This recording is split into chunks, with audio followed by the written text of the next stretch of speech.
سلامونه او وخت مو بخیر دوستانو، په دې هیله چې روغ رمټ به یاستئ. دوستانو په نننۍ ویډیو کې موږ به د فیسبوک اکاونټ جوړو. دې نه مخکې مو د فیسبوک اکاونټ جوړ کړی و، خو د نمبر له لارې یا د سیم کارت له لارې. نن به دوستانو د فیسبوک اکاونټ د ایمیل له لارې جوړو، چې هغه لپاره لومړی باید موږ د جیمیل او یا هم د یاهو ایمیل ولرو. نو که تاسې د جیمیل اکاونټ نه لرئ یا د یاهو، نو تاسې کولی شئ چې زما په چینل کې دا ویډیو ترلاسه کړئ. نو که تاسې د یاهو او یا هم د جیمیل اکاونټ لرئ، نو بیا به تاسې په فیسبوک باندې کلیک وکړئ. فیسبوک باندې کلیک کول نه وروسته دلته کریټ نیو اکاونټ باندې به کلیک وکړئ. کلیک کولو نه وروسته دلته ګیټ سټارټډ باندې، او بیا به تاسې نه لومړی او وروستی نوم پوښتنه کوي. د لومړي او د وروستي نوم پوښتنه کېږي. زه به دلته یو دوست دپاره چې تقاضا یې راڅخه کړې وه چې یو ویډیو راته جوړه کړه چې هغه کې د فیسبوک په اړه معلومات وي، د الف نه نیولې تر یا پورې، یعنې د فیسبوک اکاونټ جوړولو څخه پروفایل بدلولو، کاوارو، همداسې نور کوم معلومات چې دي ټول پکې اپډیټ کوو. نو لومړی به تاسې دلته، زه خو مې انډیوال دپاره د فیسبوک اکاونټ جوړوم، نو د هغه نوم به زه ولیکم. تاسې چې بیا هر څه غوښتل همغې په مطابق تاسې هم نوم ولیکئ. نو زه به مې د همغه دوست یا انډیوال چې مې دی د هغه نوم به ولیکم.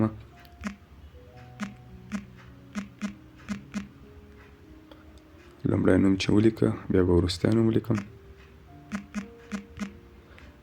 لومړی او وروستی نوم لیکل نه وروسته بیا به په نیکسټ باندې کلیک وکړو. دلته به موږ نه د تولد پوښتنه کېږي چې ستاسې تاریخ د پیدایښت څه دی. نو زه بیا دلته اول به کال یې ورته ولیکم، 2002 څلورم د اکتوبر. دا چې مو ولیکه، هغه نه وروسته به بیا په سیټ باندې کلیک وکړم، بیا په نیکسټ باندې. نو دلته موږ نه د جنس پوښتنه کېږي، دلته به میل زه انتخاب کړم او بیا به نیکسټ باندې کلیک وکړم. نیکسټ باندې کلیک کول نه وروسته فعلا خو موږ د ایمیل له لارې هغه جوړو، نو دا ځای به پرېږدو او ساین اپ ویت ایمیل باندې به کلیک وکړو. ایمیل باندې کلیک کول نه وروسته دلته موږ نه به هغه ایمیل چې موږ غواړو چې په اکاونټ جوړ کړو د فیسبوک، هغه به دلته ولیکو.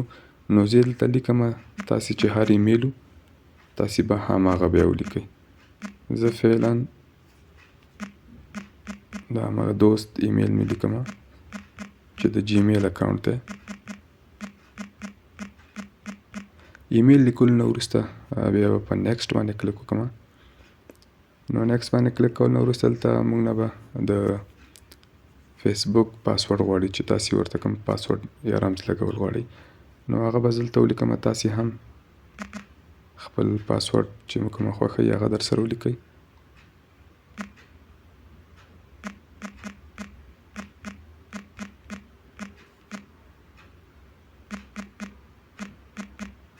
او بیا به په نیکسټ باندې کلیک وکړو.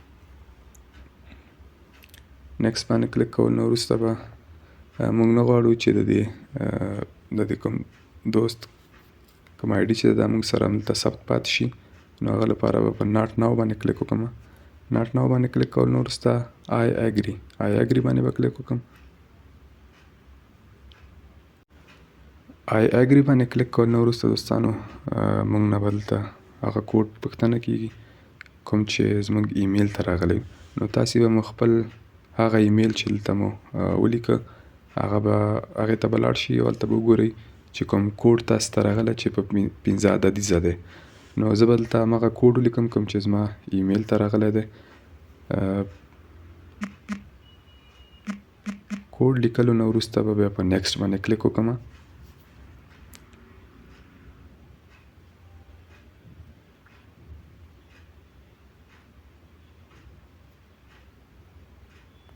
نو دوستانو زموږ د فیسبوک اکاونټ جوړ شوی دی.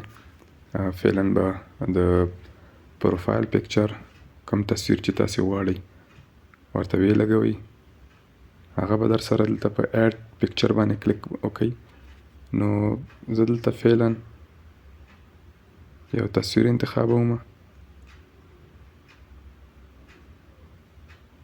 تصویر چې انتخاب که نو کوم ایډیټینګ تاسې پکې نه کوو نو په ډن به کلیک وکړئ.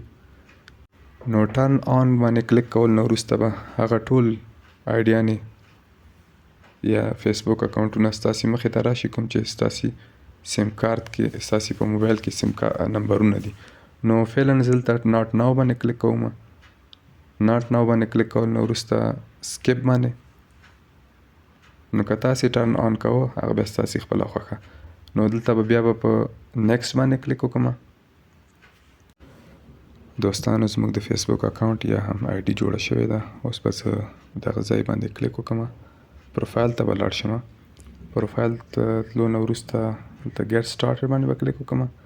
ګیټ سټارټډ باندې کلیک کول نه وروسته دا یو څه پوښتنې دي. دې نه مخکې ما هم په دې لاک یور پروفایل باندې آی ډي هغه جوړه کړې ده ویډیو. هغه تاسې زما چینل کې لیدلی شئ. نو فعلا زه سکیپ کوم. ایډ یور کمپنی کوم ځای کې چې تاسې کار کوئ زه به یوټیوب اینډ فیسبوک ولیکم چې دی په یوټیوب او فیسبوک کې کار کوي.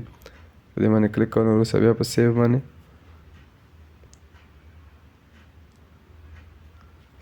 کلیک کول وروسته دلته به موږ نه بیا زموږ کور تصویر انځور غواړي. نو موږ به په دې ځای باندې کلیک وکړو. کلیک کول نه وروسته د یو انځور به انتخاب کړو. زه فعلا دغه انځور انتخابوم او انتخابول نه وروسته به که تاسې منظمه و انځور کې کمه و نو کاته او پورته یا خوا دې خوا هم کوی شئ. نو زه فعلا دا انځور صحیح دی. بیا به په سیو باندې کلیک وکړم. سیو باندې کلیک کول نه وروسته به لږ منتظر شو چې زموږ انځور اپلوډ شي. نو دغه دی زموږ انځور اپلوډ شوی دی. نو دلته لیکلي یو آر آل ډن یعنی ستاسې پروفایل تغییر شوی دی. کور تصویر انځور مو تغییر شوی دی. کمپنۍ کوم ځای کې چې کار کوئ مکتب مدرسه همداسې کلی او ښار دا ټول پکې هغه شي مثلا. نو موږ به ویو یور پروفایل باندې به کلیک وکړو چې موږ ته مو پروفایل ښکاره شي چې څرنګه اپډیټ شوی دی. نو زه په ویو یور پروفایل باندې کلیک کوم. کلیک کول نه وروسته دوستانو دا تاسې دلته لیدلی شئ چې زموږ پروفایل اپډیټ شوی دی.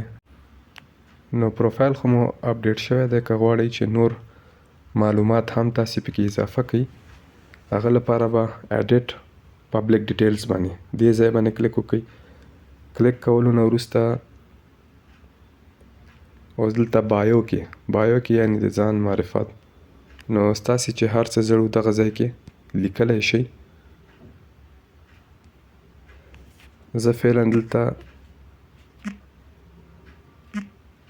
په انګلیسي کې love is life په دې دا به زه ولیکم. تاسو چې به هر څه خوښه وه خو پام وي چې 101 تورو نه زیات نشي. دا کوم لیکل چې تاسې کوئ د ځان په اړه یا کوم خوښه مو کوم شعر ور اضافه کوئ کوم ښه لیکنۍ حدیث خو دا شیان پکې کوئ بیا ستاسې خوښه خو د 101 تورو نه باید دا لیکل چې مو دي دا اضافه نشي. نو لیکلو نه وروسته به بیا دلته په دې کونج کې سیو باندې کلیک وکړئ. سیو باندې کلیک کول وروسته دوستانو دا بایو کې زموږ لایف از لایف ما خو لیکه تاسو چې بیا هر څه خوښه مو لیکلی شئ. نو بیا هغه نه وروسته ریلیشنشپ سټیټس یعنی که تاسې غواړئ چې خپل د ریلیشنشپ دا هغه پکې اضافه کول غواړئ نو بیا به په ایډ ریلیشنشپ سټیټس باندې کلیک وکړئ چې یعنی تاسې مجرد هستئ متأهل هستئ. نو هغه نه کلیک کولو وروسته ریلیشنشپ سټیټس باندې بیا کلیک وکړو. دلته ریلیشنشپ سټیټس سنګل ان ا ریلیشنشپ انګیجډ میریډ یعنی مجرده په انګیج نامزاد او همداسې متأهل او همداسې نور دي ان ا سیول یونین ان ا ډومestic پارټنرشپ سپریټډ که مثلا جدا شوي هستئ بیا به سپریټډ او ډایورسډ او ویډوډ نو دا مختلف هغه دي چې کونډ او همداسې نور جدا شوی یا ډېر هغه دي پکې. نو زه دلته فعلا سنګل انتخابوم. سنګل انتخابولو نه وروسته سیو باندې به کلیک وکړم چې دا سیو شي ثبت شي او بیا به سیو باندې بیا کلیک وکړم چې دغه کوم شیان چې موږ اپډیټ کړ دا پکې اپډیټ شي که نه یعنې دغه شي. نو نور همداسې ایډیټ یو اباوټ انفو په دې باندې کلیک کول نه وروسته دوستانو دلته که تاسې کانټیکټ انفو کې دلته کوم ویب سایټ لرئ ویب سایټ دلته کوی شئ لیکلی شئ یا کوم سوشل لینکس مثلا کوم فیسبوک پاڼه لرئ بیا په دې ایډ سوشل لینک باندې کلیک وکړئ او دلته بیا یوزر نیم ورته ولیکئ. یوزر نیم چې مو ولیکه بیا به هغه باره سیو باندې کلیک وکړئ. نو زه فعلا دغه فیسبوک پاڼه یا کوم ویب سایټ نه لرم نو په دغه ځای باندې به کلیک وکړم او بیک به لاړ شم. بیا هغه نه وروسته ایډ ادر نیم که تاسې دغه خپل نوم نه علاوه نور نومونه هم لرئ مثلا یو تخلص په یو شي باندې تاسې مشهور یاستئ هغه به دلته ولیکئ. لکه مثلا زه به دلته خان ولیکم نو شو ایٹ د ټاپ آف پروفایل په دغه ځای باندې که تاسې کلیک وکئ نو دا ستاسې کوم نوم چې دی تخلص یا هر څه چې وي هغه به ستاسې د پروفایل کوم نوم چې دی هغه څنګ کې به ښودل کېږي. نو بیا چې دا کلیک بیا به په سیو باندې کلیک وکړو چې ثبت شي. ثبت نه وروسته دلته فیملی ممبرز ستاسې د کورنۍ کوم غړي چې دي که هغه هم تاسې پکې لیکل غواړئ لکه ورور مثلا خور همداسې پلار او مور د دې په اړه هم که زړه مو که غوښتل مو چې دا غړي د فامیل پکې هم اضافه کړئ نو بیا به په ایډ فیملی ممبرز باندې کلیک وکړئ. ایډ فیملی ممبرز باندې کلیک کول نه وروسته به دلته فیملی ممبر مثلا زه یو نوم لیکم دا خو تاسو ته ښودلو لپاره زه دا مثلا هغه کوم نو ستاسې بیا خوښه چې هر څوک مثلا ورور پلار همداسې د کاکا زوی ماما زوی دا شیان دې په اړه هم که تاسې هغه کوو نو بیا به مثلا اول بیا ورته ټیګ سم ون تاسې چې دلته د یو چا نوم ولیکئ او هغه تاسې سره په فیسبوک کې دوستو انډیوالو نو که تاسې د هغه نوم د فیسبوک پروفایل نوم بیا ورته لیکئ. فیسبوک نو فعلا خو د آی ډي یا اکاونټ نوی دی څوک راسره نشته نو زه به فعلا یو نوم ولیکم حمزه دا چې مې ولیکه ایډ حمزه بیا کړم نو ریلیشنشپ دغه دلته لیکله چې تاسې دې سره مثلا څه خپلوي لرئ نو زه به ولیکم کزن میل نو دا چې مې ولیکه بیا په سیو باندې کلیک وکړم. نو دا و دوستانو د نن ورځې موضوع. نو که ویډیو مو خوښه شوي زموږ چینل در سره سبسکرایب کړئ. که کوم نظر یا پوښتنه لرئ موږ سره د کمنټ لارې شریک کړئ. تر بلې ویډیو مو دوستانو په پاک او مهربانه رب سپارم. هر چیرې چې یاست خوښ او ودان اوسئ.